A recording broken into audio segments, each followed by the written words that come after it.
நம்ம பார்க்க போற கதை விவாகரத்து பாகம் 5. வாங்க கதைக்குள்ள போலாம். மறுநாள் காலையில நித்யா முரளியை அழைத்து கொண்டு தன் தகப்பனாருடைய வீட்டுக்கு சென்று விட்டதால வசுவுக்கும் கோபிக்கும் ஆஸ்பத்திரிக்கு செல்ல வேண்டிய அவசியம் ஏற்படல. வீட்டு வாசல்ல டாக்ஸி வந்து நின்றதும் கோபி, வசு இப்போதே மணி 8 ஆகிவிட்டது. நான் ரூமுக்கு போய் குளிச்சுட்டு ட்ரெஸ் பண்ணிட்டு ஆஃபீஸ்க்கு போகிறதுக்குள்ள 9:30 ஆகிடும் என்றான். நோ, உள்ள வந்து 10 நிமிஷமாவது இருந்து விட்டு தான் போகணும் கோபி என்றாள் வசு.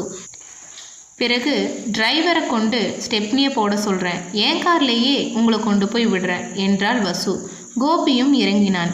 இருவரும் படியேறி வருவதைக் கண்ட ராஜலட்சுமி அயர்ந்து போனாள்.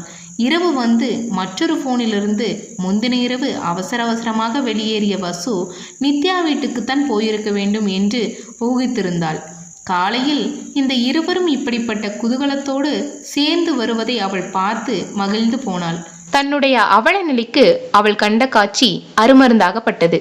வசு மூச்சு விடாமல் விவரத்தை கூறிவிட்டு, எங்களுக்கு முதல்ல காஃபி வேணுமா என்றாள். இதோ என்று ஓடினாள் ராஜலட்சுமி. மறுநிமிடம் காஃபி வந்தது. காஃபி சாப்பிட்டு பேப்பரை படிங்க, அப்புறம் குளிச்சுட்டு சாப்பிட்டு வீட்டுக்கு போகலாம் என்றாள் வசு கோபியிடம். ஆமாம், மாற்று உடைக்கு எங்கே போகிறதாம்? உங்கள் அப்பா ஃபேண்ட்லேயே ஒளிஞ்சுக்கவா? வேஷ்டி தரேன், உங்கள் ரூமில் போயிட்டு ஃபேண்ட்டை மாட்டிக்குங்க, அப்புறமா உங்கள் ஆஃபீஸில் ட்ராப் பண்ணுறேன். ஓகே, நீ ட்ராப் பண்ணுறன்னா ஏன் நான் அழட்டிக்கணும்? ஆமாம், எங்கே உங்கள் அப்பா? வெளியில் போயிருக்காராம். கோபி, முதல்ல ஹீட்டரை போடுறேன், குளிக்க தயார் பண்ணுங்க. 9:15 மணிக்கு புறப்படுவதற்கு முன் தபால்காரன் கடிதங்களை கொடுத்து விட்டு போனான். அவற்றில் ஒன்று வசுவின் படி கண்ணை ஈர்த்தது. யாருக்கோ கல்யாணமா, இன்விடேஷன் வந்திருக்கு என்று எண்ணி பிரித்து பார்த்தாள். வெதர் எக்ஸ்போர்ட் சிவஞானத்தின் கல்யாணம் நடந்து 25 ஆண்டுகள் முடிகிறதாம். வெள்ளி விழா கொண்டாடுறாங்களாம். வெரி குட் என்ற வசு, அம்மா, இந்த மாதம் நம்ம வீட்லேயும் ஒரு பெரிய விசேஷம் இருக்கு என்றாள். கோபி அருகே நிற்பதையும் பொருட்படுத்தாமல், என்னடி விசேஷம் என்று கேட்டாள் ராஜலட்சுமி. இது எந்த வருஷம்? 25. இந்த மாசம்தான் உன் வெட்டிங் டே வருது. இன்னும் 12 நாள் தான் இருக்கு. அதுக்கு என்ன செய்யணுங்கிற? இப்போ சினிமாவில் வர மாதிரி உன்னையும் அப்பாவையும் மனையில் உட்காத்தி வச்சு பார்க்க போறோம், ஆட போறோம், பாடவும் போறோம். முதல்ல மாப்பிள்ளைய ஆஃபீஸில் ட்ராப் பண்ணிட்டு வர வழியை பாரு. சில்வரா ஜூப்ளியா என்றாள் ராஜலட்சுமி. வசு சொல்றதுல என்ன தப்பு என்ற கோபி, வசு, இந்த விஷயத்துல நான் உன் கட்சி தான், ஜாம்னு நடத்துறோம். என்னுடைய இந்த மாச சம்பளத்துல உன் அம்மாவுக்கு பட்டு புடவை, அப்பாவுக்கு பட்டு வேஷ்டி, ஓகேவா? வசு திரும்பி வரும்போது பெரிய அட்டை பெட்டியுடன் வந்தாள். அம்மா, இத பாரு. என்னடி? பாரேன் என்ற வசு தொடர்ந்து அவரோடு நானும் ஆஃபீஸ்க்குள்ள நுழைஞ்சேன். 2 பேருமா சேர்ந்து இன்விடேஷன் எப்படி எழுதுறதுன்னு மண்டைய உடைச்சிட்டோம். கடைசியா சிம்பிளா அவரே கையெழுத்துல பிரதியை கொடுத்து அனுப்பினாரு. 1 மணி நேரத்துல வந்துச்சு. கரெக்ட் பண்ணினோம், அனுப்பினோம். 1000 காப்பி போதும் இல்லையோ? ராஜலட்சுமிக்கு என்ன சொல்வதென்று புரியவில்லை. ஒரு அழைப்புதல எடுத்து பார்த்தால் படித்தாள் ராஜலட்சுமி. இதயத்தில் கசிந்த கண்ணீரை அடக்க முயன்று கொண்டே, நன்றாகத்தான் பிரிண்ட் பண்ணியிருக்க வசு, ஆனா அவசியமில்லாத ஒரு காரியம் என்றாள். ஏமா இத போய் காரியம்னு சொல்ற? காரியம்னாலே அர்த்தம் வேறம்மா. நாங்க எதுக்கு வெள்ளி விழா கொண்டாடணுங்கிறோம்? அம்மா, எலியும் பூனையும் தினம் அடிச்சுக்கிட்டு கடிச்சுக்கிட்டு இருக்கிறவங்களெல்லாம் சில்வர் ஜூப்ளி, அலுமினிய ஜூப்ளின்னு பணத்தை வாரி கொட்டி ஊருக்கே வெளிச்சம் போட்டு காட்டுறாங்க. நீயும் அப்பாவும் அப்படியாம்மா? நாங்க பின்ன எப்படின்னு நீ நினைக்கிற? லட்சிய தம்பதி. அப்பாவோட நிழல் மேல உன் கால் பட்டுட்டா அவருக்கு வலிக்கணும்னு நினைக்கிறவன் நீ. ராத்திரியில ஒரு தடவை இருமினா கூட டாக்டருக்கு ஃபோன் பண்ண ஓடுவாரு அவரு. அவருடைய பாடலுக்கு நீ சுருதியா இருக்க, உன்னோட கீதத்துக்கு அவர் ராகமா இருக்காரு. ராஜலட்சுமி பொங்கி வரும் நெஞ்சு நீரை வாய் வார்த்தையால் அடக்க பார்த்தாள். வசு, இன்னைக்கு நீ நான் பார்க்குற வசுவே இல்லை, நீ மாறி இருக்கிற. இல்லம்மா. ஓகே வசு, நீ எப்படியோ நீ மாறினா சரி. மாப்பிள்ள சாயங்காலம் வருவாரா இல்லையான்னு கேளு. நாங்க 2 பேரும் நாளையிலிருந்து மேற்கு மாம்பழ வீட்டுக்கு போறோமா? அப்படியா? ஆமா, அப்படி ஒன்றும் போர்ஷன் சின்னதாமா, வேணும்னா கொஞ்ச நாளைக்கு அப்புறமா வேற வீடு தேடிக்கலாம். ஓகே, அது இருக்கட்டும். உன் வெட்டிங் டே விஷயமா எல்லா ஏற்பாடுகளையும் நானும் அவரும் தான் செய்ய போகிறோம். நீங்கள் யாரும் குறுக்க வரவே கூடாது. உனக்கு சாய்ஸே இல்லை. இது சிறியோர்களால் நிச்சயிக்கப்படுற பெரியோர்களோட கல்யாணம். என் கல்யாணத்துக்கு தயார் பண்ணின அட்ரஸ் லிஸ்ட் இருக்குள்ள, இப்போ அதை எழுத ஆரம்பிக்க போகிறேன். வசு, அப்பா முடியாதுன்னு என்ன செய்வ? பயமுறுத்துவேன். என்னென்னு? மேற்கு மாம்பழ வீட்டுக்கு உன்னை அழைச்சிட்டு போயிடுவேன்னு ராஜலட்சுமி வாய் விட்டு சிரித்தாள். சிவராமன் வந்ததும் ராஜலட்சுமி வேண்டா வெறுப்பாக நடந்ததையெல்லாம் சொன்னாள். நான்சென்ஸ் என்றார் அவர். எனக்கும் அப்படித்தான் இருக்கு. ஆனா வசு எல்லா ஏற்பாடுகளையும் செஞ்சுட்டா. மாப்பிள்ளை வேற அவளுக்கு பக்கபலமா நிற்கிறாரு. எனக்கு இஷ்டம் இல்லை.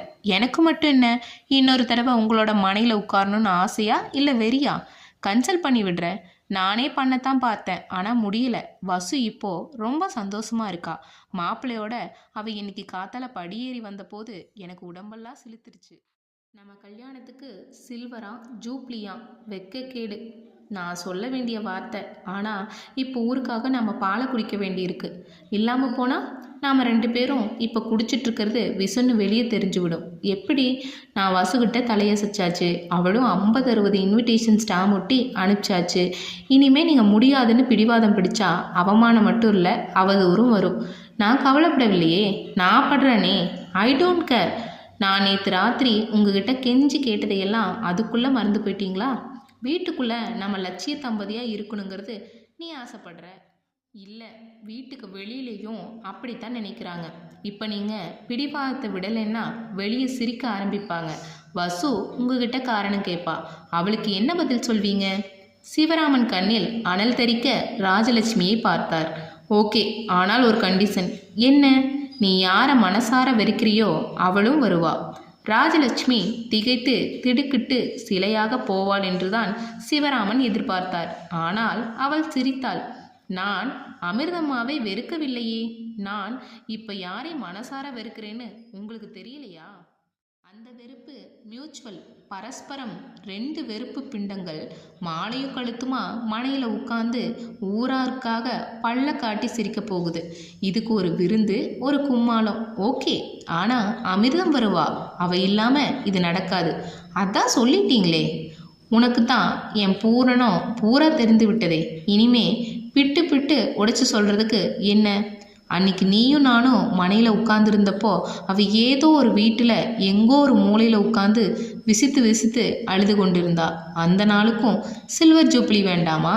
அவள் இங்கேயே நம்ம வீட்டு ஹாலில் உட்காந்து. ராஜலட்சுமி இடைமறித்தாள். ஹாலில் ஒரு மூலையில் அவளுக்காக ஒதுக்கி வைக்கிறேன், போதுமா? சிவராமன் பதில் சொல்ல வார்த்தைகளை தேடினார், தடுமாறினார். கடைசியில் அவை தெரித்தன. ச்சே, வாழ்க்கையில் என்ன விபரீதம் பாரு. சின்ன இடமாற்றம் எவ்வளவு பயங்கரமாக போய்விட்டது.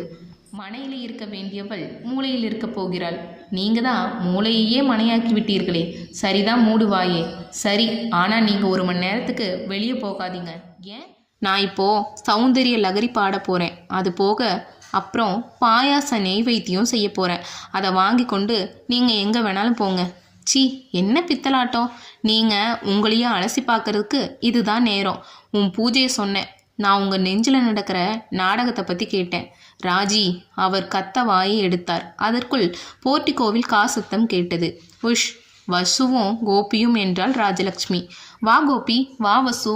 நீயும் இந்த பொல்லாத பெண் வசுவும் சேர்ந்து செய்கிற கலாட்டாவை பற்றி தான் பேசிக்கொண்டு இருந்தோம் என்றார் சிவராமன். உன் அப்பா எடுத்த எடுப்பிலேயே சரின்ட்டார் வசு என்றார் ராஜலட்சுமி. என் அப்பாவை பற்றி எனக்கு தெரியாதா? அம்மா, நீ கிழிச்ச கோட்டை அவர் தாண்ட மாட்டாரே. இன்னைக்கு இந்த சிட்டிலேயே நீங்கள் தானே real mister and Mrs. Gopi சிரிக்க வசுவும் கூடவே சிரிக்க ஆரம்பித்தாள். அது ஒரு போலி வியாதியாக பெரியவர்களையும் தழுவிக்கொண்டது.